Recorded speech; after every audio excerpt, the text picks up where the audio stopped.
with Clinch, chatting all things MMA. 7, 6, 5, 4, 3, 2, 1.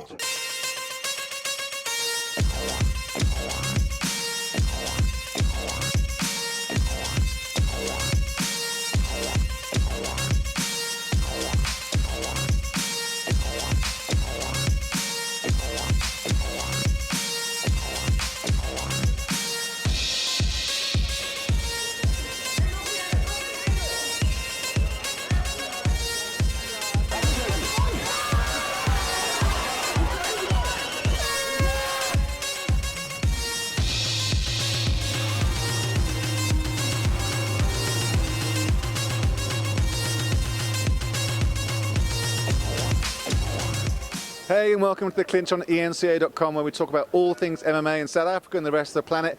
EFC 54 is in the books. We're here at Sun City in the Pilanesberg in the beautiful Northwest Province, and what a great event it was. The new heavyweight champ of the EFC is Andrew van Zyl. In fact, the three-time heavyweight champ now of the EFC, setting history, and what a great fight it was. He weathered the storm, and Moyo's jabs are absolutely fantastic, but it just took one takedown for Andrew van Zyl to rain down the elbows and open a cut, and forcing the referee stoppage to win by TKO. We were lucky to speak to Andrew after the fight, and here's what he had to say.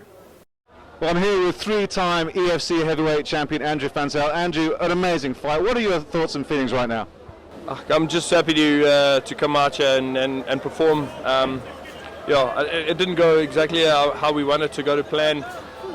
He had obviously trained 5 weeks to sprawl out and sprawl and fight, and he did well. You know, every time I got him up against the fence, he'd spin out or get underhooks, and he did his homework, and he did really well for the good 3 rounds. You know.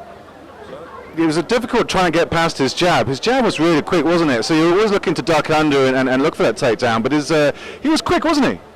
Yeah, he's got a super pop. I was looking for the lead hook to shoot underneath there, but he'd shoot the jab nice and low, try and hit me in the body.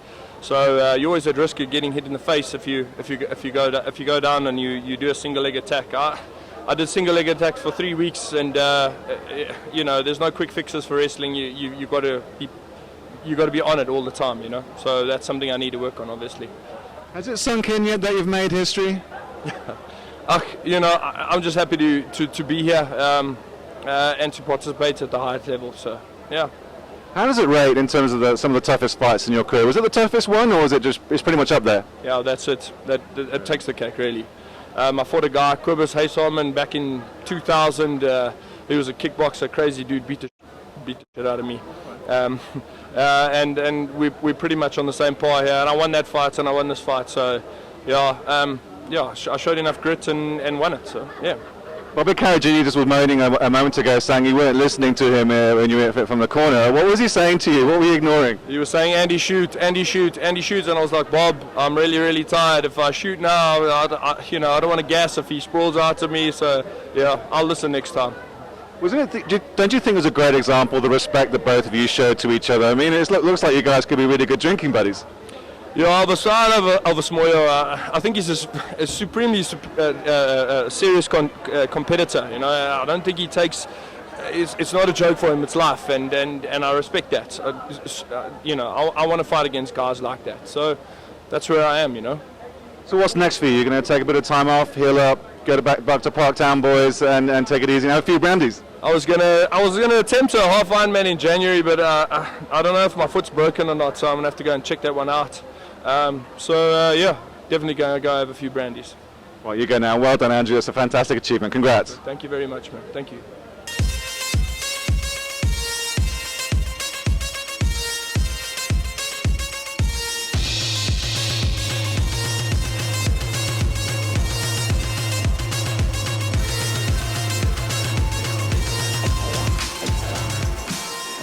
JP Bass is now the youngest champ in the history of the EFC, winning the interim flyweight bout with Bolden Umdelosi. Those two fought last year, and JP Bass lost that fight by submission. This time he won by submission to get the title. JP Bass has made history as the youngest champ in the EFC, 20 years of age, beating Bolden Umdelosi for the interim flyweight title. Then another cracking fight, a standing arm triangle, which he then took to the ground to force the tap from Bolden Umdelosi. Absolutely amazing fight. We were also privileged to speak to JP right after the fight, and this is what he had to say to us. Well, I'm here with the interim flyweight champion, JP Bass. JP, it was a fantastic fight. It was over pretty quick, though. Did you drill that standing arm triangle? Well, actually, I haven't.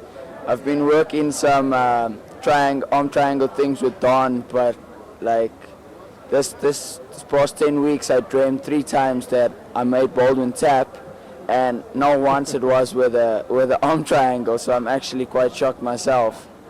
We spoke quite a bit about, you fought Baldwin last year and you lost to him by submission, and we were expecting a different JP Bass after a year. Do you feel you've really evolved now? No, I know. Before the fight, I knew that I mentally evolved. I grew as a person, just in general, like reaching my goals from the beginning of the year. You can see the growth on me as a person. You're the youngest champ now in the history of the EFC. Has that sunk in? Well, what are your thoughts and feelings about that? Well, I don't think it's sunk in. Like at this moment, I'm just so happy that I didn't let my team or my people down. So like the rest, I don't care about. So talking about your team and your people, I don't think I've ever seen Richie Kwan so delighted. I mean, that's the 10th belt you're taking back to Fight Fit Militia. How much does that mean to you too? Well, it means a lot to me that I could showcase my skills and get that for my team, as they've been the guys working with me. And I've no doubt that we have 11 titles after Don faces Mazani in November. So you're now the champ. What's for the future? I mean, do you want to face Nkazimula Zulu? What are your plans now as champ? You're surveying the division. What do you want? Well, I think for me to face Zulu will be a good thing for me, as it will be a test. He came from the Ultimate Fighter. He did pretty well there. He didn't get the win, but like getting rated the best stand-up fighter in the house, that's pretty good. So yeah, I'll definitely looking forward on facing him. He's one of my friends as well. But yeah, it's business is business. JP Bass, interim flyweight champion worldwide. Congratulations, mate. Thank you so much.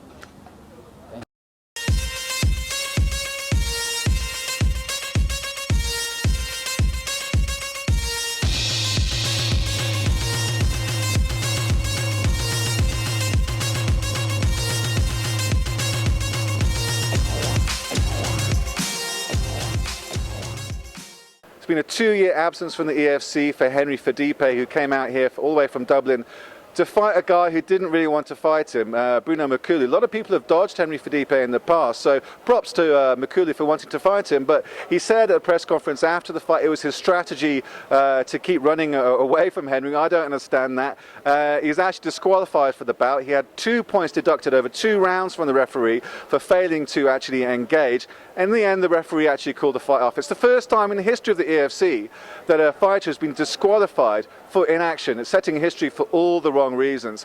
But we also spoke to Henry Fadipe. It is great that he came back to the EFC and he's fighting again. He's got an eye on Dricus du Plessis' belt. We also spoke to Henry after the fight. Here's what he had to say. I'm here with former welterweight champ of the EFC, Henry Fadipe. Henry, it's been 2 years since you fought here. It's great to have you back. Such an exciting fighter. Why so long? What's the delay? All right, first of all, I took 1 year off to be a dad. Second year, I've been trying to come back. Stuff happened. Not exactly my fault. We'll get into that later, but I'm back now anyway, so that's all that matters. How was the fight tonight? It's a long way to come from Dublin to fight a guy who doesn't want to fight you, isn't it? All right, listen what happened, y'all. I'm sitting at home watching Netflix. My phone is going off constantly. I check it. Bruno is tagging me and stuff, asking the fans who they want to fight, Henry Fadipe or Dricus. So I do, stop calling me out. I get on the plane, fly 14 hours, get here to fight him, and he's running around in the cage like that. Like, don't be doing shit like that, you know what I mean? So, yeah, anyway, he ran. I tried to hit him, tried to kick him. I wanted to kick him in the head. Didn't happen. I wanted to fight anyway, so now I'm on to the bigger boys, Dricus. So you're keen to fight Dricus, that fight you want. What are your thoughts and feelings of him as a fighter? Dricus is really good. He's really good. I have much respect for him. He's a really tough guy, but he has my belt, and I'm going to collect. So has it been difficult then, being away from 2 years and seeing the division evolve and the EFC evolve, and essentially you still feel it's your belt, right? Has that been difficult for you? Nothing evolved. It's still the same, man. I'm coming to collect. I'm not coming to mess. I'm not here to make friends or look at whoever. I'm here to collect my belt, simple. So do you think you're a number one contender right now after one fight back after 2 years? Number one, full stop. No contender, no nothing. I'm number one. And we can definitely see you coming fight more often. You've been such an exciting fighter to watch. Yeah. It's great to have you back. I'm here to run. I'm here to own. I'm here to collect. Awesome, Henry Fadiba. Good luck, man. Thanks for coming. Thank you, man. Cheers, buddy. One guy for the future, Elvis Mayo. What a great guy. What a fantastic heavyweight. I mean, those jabs were lightning quick. And also, what a great attitude. The respect between him and Andrew was absolutely fantastic. At the post-event press conference, Andrew Fanzel actually said that no one, with all due respect to all the other heavyweights in the division, are going to be able to beat Elvis Mayo. We also spoke to Vessel Mostet, who kind of said, yeah, he'd like to fight either Elvis or Andrew for the title. He's the number one contender now, Vessel Mostet. And a possible fight with Elvis Mayo would be absolutely fantastic. But a great show of respect between these two heavyweights for one of the best heavyweight fights I think I've ever seen in the EFC. So that concludes the clinch here at Sun City for EFC 54. Again, absolutely fantastic event. The crowd went nuts. Place was sold out.